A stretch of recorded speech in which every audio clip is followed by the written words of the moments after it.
Boa noite, amigos.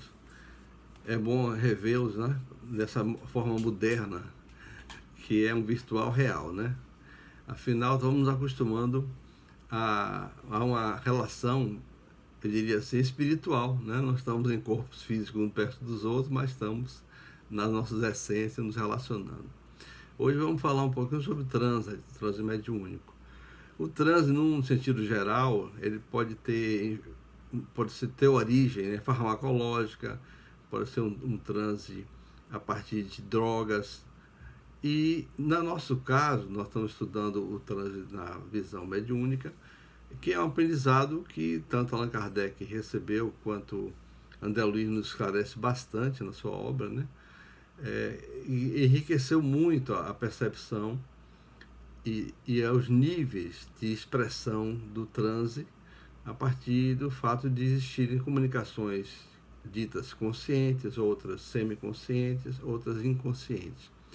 Vamos passo a passo falar do tema e mostrar uma sequência de uma psicofonia numa forma muito esclarecedora pelo espírito de Odilon Fernandes.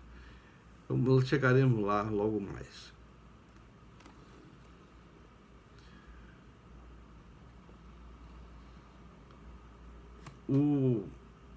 A mediunidade é um portal, né, para a conscientização do ser espiritual que nós somos. E o espírito de Manuel Miranda, aí ele foi perguntado qual o objetivo maior da mediunidade. E ele fala resumindo, ele fala na questão da evolução, uma alavanca para a evolução da humanidade. Então a humanidade se presta para muitos, eu diria assim, engajamentos dentro da própria consciência e da própria sobrevivência da sociedade. Há muitas pessoas que se comportam dentro de um estímulo mediúnico e não sabem. Sempre existiu isso, porque ela é um atributo do homem, não de um cachorro ou de um gatinho, mas do ser humano. E à medida que você esclarece os limites e propriedades, né, as possibilidades da mediunidade, você vai perceber o quanto ela influenciou e influencia e influenciará no comportamento da humanidade como um todo, já que todos nós somos antenas vivas, né, de comunicação com o psiquismo do mundo espiritual. O transe, no passado, existiam várias formas, né, de acessar o transe, através de alucinógenos, de incensos, de ervas, gases, mas também no Velho Egito, né, os tempos de Ísis e Osíris, entre os caldeus, o Alcorão. Há muitos processos, muitos estudos, né, que tratam dessa questão. Também runas, outros utilizavam o transe a partir de pó, de café, outro a partir de vísceras. As possibilidades eram diversas, né? O fato é que o uso de alucinógenos, de drogas, né, de alguns opiáceos, sempre foram muito utilizados para se alcançar estados de expansão da consciência e sair do estado de controle da consciência, que é o estado habitual nosso. Então o assunto não é novo, né? Nós convivemos com isso há muitos séculos. Tivemos vários estudiosos, médios naturais, que foram exemplos, né, de grandes potenciais para o transe mediúnico, né? Andrew Jackson Davis, tivemos as irmãs Fox, as questões das pancadas na casa das irmãs Fox, as mesas girantes mais tarde, enfim, uma sequência de situações, como também os Shakers nos Estados Unidos, né, que conviviam com o transe, às vezes individual, às vezes em grupo, às vezes estimulados por outros espíritos, né, às vezes estimulados por recursos de hipnose, enfim. O fato é que o assunto teve várias vertentes, várias utilizações, né? Aí a casa das irmãs Fox, né, Kate Margaret Lee, onde foi assim a notoriedade maior dos fatos mediúnicos, né, através da pesquisa de um inglês, um engenheiro inglês, eletricista, Edmund Varley, que instalava telégrafos na região de Wayne, no condado de Wayne, em Hydesville. Ele, sabendo das pancadas na casa das irmãs Fox, sabendo que elas tentavam se comunicar, ele vai até lá e cria um mecanismo de contato com o suposto espírito, ou suposto fantasma, até que consegue, através de pancadas, raps, respostas positivas ou negativas e um enredo que veio a ser, diria assim, um marco, né, na história do espiritualismo moderno. Mais tarde, as mesas girantes, as mesinhas de 3 pés, chamadamente sulan, que eram uma prática antiga, desde a Roma antiga já se utilizava o uso de mesas para fins adivinhatórios.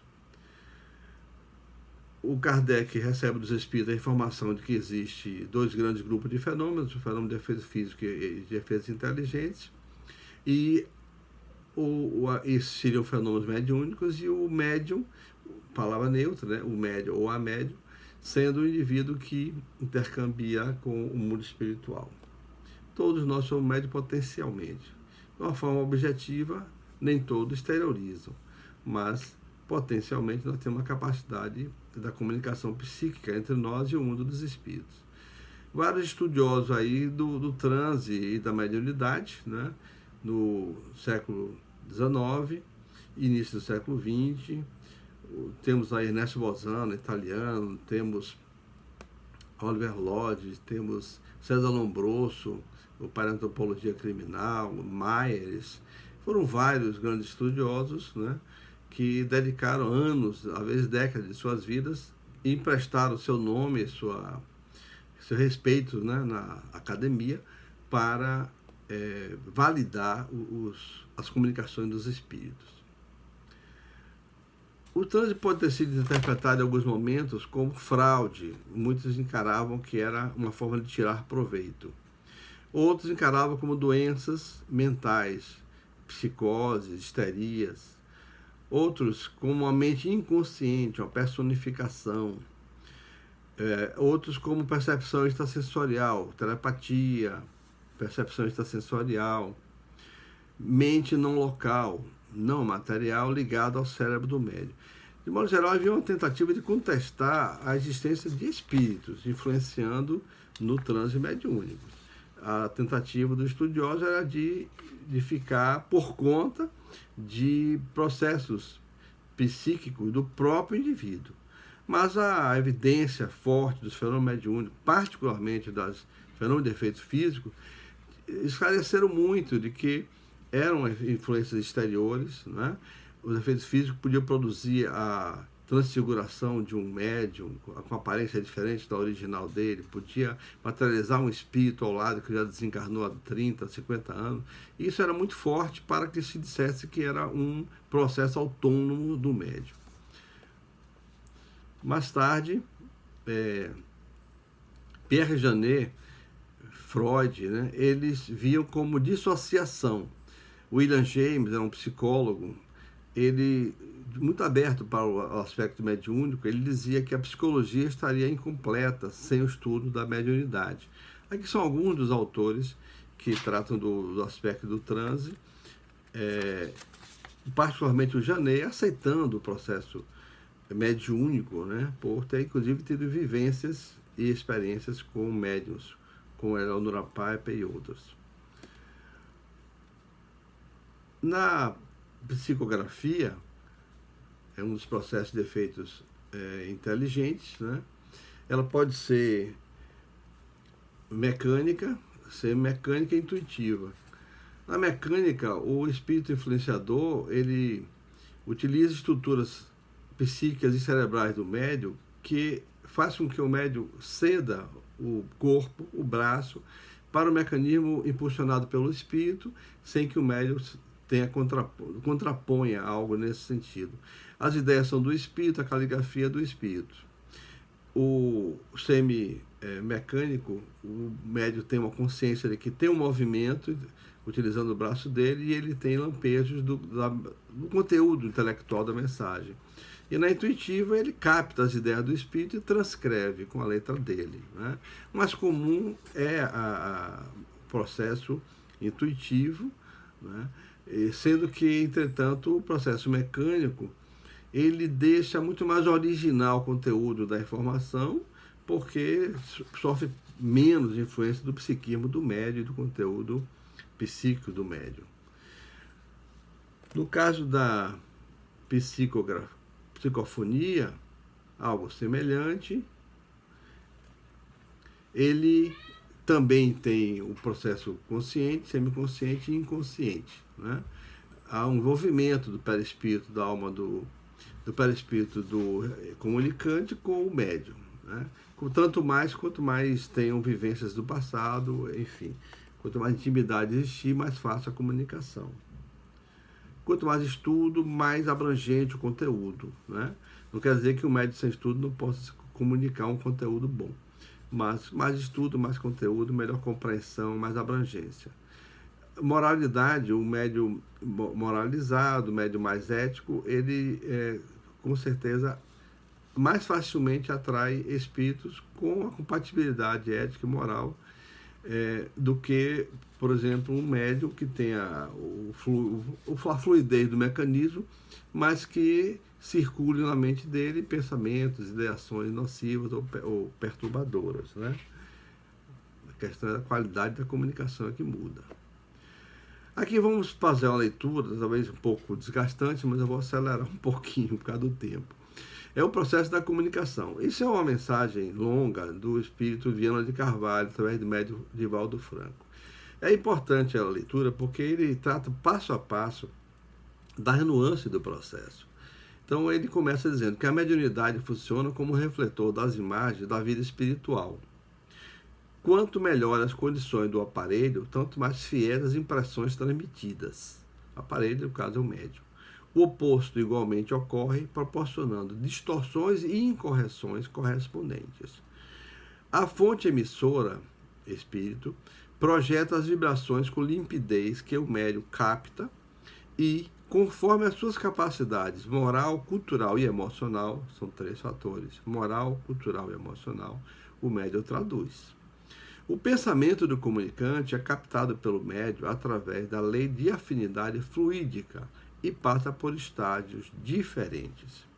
De início, a captação sensorial, na qual a mente registra a ideia e as sensações do espírito. A mente do médium registra a ideia e as sensações do espírito, passando-as pelo campo da memória, que fornece as palavras para vestir as informações e externá-las. Daí, palavras, quanto mais conteúdo de informações, leitura, facilita.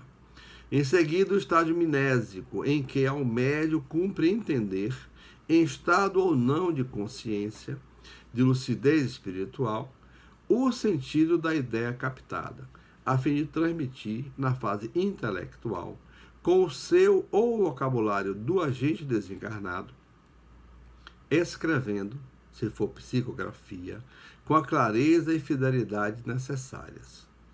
Trata-se dessa forma de um fenômeno que ocorre na área neuropsíquica, assim simplificado para dar ideia de uma ação dinâmica e móvel, sujeita a variações diversas por parte do comunicante, do médium e das vibrações do meio ambiente, que exercem papel preponderante no intercurso mediúnico. Por isso a equipe harmonizada é importante. A harmonia de pensamento. A harmonia de pensamento. Tá certo? A harmonia de pensamentos e vibrações faz-se indispensável para a fidelidade nas comunicações espirituais. Estamos diante de equipamentos delicados que sofrem alterações sutis com efeitos irrepreensíveis.